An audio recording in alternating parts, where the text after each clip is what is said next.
I've been so addicted to these onion smash burgers since we started making them. I just can't get enough. You could make this recipe on a griddle, like a blackstone grill, or right in a cast iron skillet on the stove, which is how I'm going to show you how to do it today. So the first thing you want to do is just make sure that your onions are sliced very thin. You could do this with a knife, but a mandolin is a great idea. So what you want to do is you want to put some oil in a cast iron skillet on medium high or high. Then put a little bit of those onions in, just a handful, about the size of a burger patty. Put some salt and pepper on them if you want to season them up. And then you're going to put your burger patty right on top. And what you're going to see here is the parchment paper method. So you could just smush it down with a big spatula if you have one like this.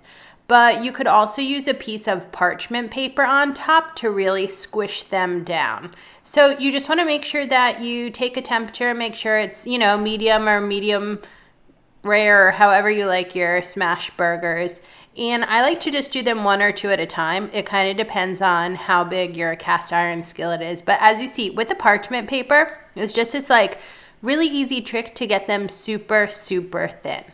All right, and then plate them up. Put whatever condiments you'd like on them. I'm a relish or pickle and ketchup kind of a girl. Sometimes some lettuce on top. My husband, if you've ever seen any of these burger recipes, he just piles on the barbecue sauce like there's no tomorrow.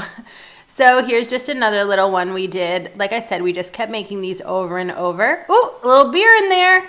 Little surprise. All right, get the recipe at Sip Bite Go. Cheers, guys. Bye.